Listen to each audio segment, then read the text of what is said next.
Alright guys, welcome back. Today's workout is a doozy. We have kind of a chipper 4 times. So what we've got going on, we've got 50 burpees, 50 thrusts, which I'll kind of explain, it's basically a burpee, 50 squats, and 50 sit-ups. But before each of those, we have an 800-meter run. So it's kind of long. Expect it to take a while, but we have a kind of a fast warm-up. So we're going to start with a 2-minute run/row. So ideally we focus on the running, leaning through our feet and pulling them up towards our glutes in a straight line so we just kind of fall as quick as we can, okay? So 2-minute run/row. Don't make that a sprint. Then we're going to do several stretches for 30 to 60 seconds on each side. We'll start with our calves. So I'll kind of run through each stretch real quick that you can do. We've got calf stretch on the wall. You can do a pressing calf stretch as well, or a down dog can get the calf muscles too. You're pressing back, you kind of switch off from one side to the other with that down dog. We'll go through just some nice arm circles. You can add a couple swings in there too. Get the blood flowing for our upper body. We also have some standing stretches that we can do. We have hamstrings, so we can do straight down in the middle, or you can go in a triangle and reach for your foot. And we also have the standing quad stretch. Again, if you need to hold on to something for balance, that's totally fine.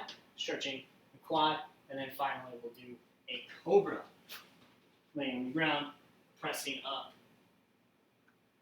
holding that there. Stretching out the front of our body. You might be a little sore from sit-ups. Okay, after that, we're going to practice each exercise. So this is where I'm going to kind of run through the scales that we can do, or the modifications for each part of the workout. So, for the burpee, we're going to do full burpees with the push-up. So that's to the floor, laying down, and kicking up with our jump, or steps. Still with that jump, okay? To modify this, the way we're going to do that is with an elevated surface. So, if you have that elevated surface out in front of you, whether it be the couch or a chair or something, you're still going to get down and do the push-up on it, and then jump. Here's why. That second movement, the hip thrust, the squat thrust, is basically the top half of a burpee or a half burpee. It is just that part there. So it's a lot of hip, very explosive. You're crunching, kicking out, and basically crunching again, okay? We'll do 5 practice reps of that real quick, and we're going to do 5 air squats. Make sure our hands are up high, hips go down and back, keep those feet flat on the floor, knees pushing out. 5 reps, standing up nice and tall at the top of each rep there. Then we've got 5 sit-ups. So sit-ups, I don't care if you go straight leg, traditional, or butterfly, doesn't matter. Just make sure we think about laying back to keep our bellies engaged, touching our shoulder blades, reaching up and getting my shoulders up above my hip or in front. Usually if you grab your toes, or reach for your toes, that'll help with that, okay? So, we'll just practice each of those exercises, 5 reps. Nice and easy, and whenever you're ready, we'll go into the workout. So, in order, it's an 800-meter run, 50 burpees, 800-meter run, 50 thrust, 800-meter run, 50 squats, 800-meter run, and then finally 50 sit-ups, okay? So things we can scale. We can scale that distance. So, ideally that run takes us about 4 minutes or quicker. So, if that's not really in the cards for us, what we can do is a 600-meter run, right? Or just like 2 minutes out and 2 minutes back. You don't even have to count the distance, we can measure time.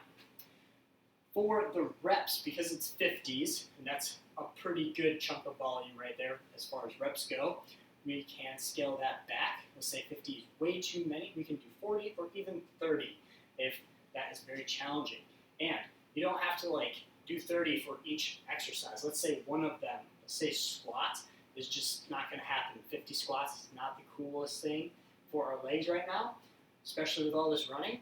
We're just going to do 30 squats, but we'll do 50 of the other things, right? So you can mix and match with that as needed. Again, with the burpee, we're going to do the elevated burpee, and then that thrust is really just the half burpee. So for our skill strength, the cooled down, what we're going to do is a paleo chair. Basically, we're going to sit in the bottom of our squat. It doesn't have to be active. I don't need to be pushing out and keeping my chest up tall. I can kind of sit down in here and just sit. Make sure my feet stay flat. I don't want to be with my toes up off the floor or up in like a pitcher squat, right, with my heels up. Feet should stay flat. Otherwise, I can be pretty relaxed. If you need to, we can do where we hold onto like a chair or onto a ledge or something that we can kind of sit back into our heels a little bit better for, move around a little bit, or we can do up against a wall where I'm just sitting down here nice and deep. Trying to keep my feet, though, like they're on train tracks, so parallel together as best as I can. 10 minutes down there. Okay, there's no penalty if you have to come up and shake your legs real quick. That's okay, but we're just kind of getting comfortable being uncomfortable. Okay, that's the workout of the day. Thanks for watching, guys.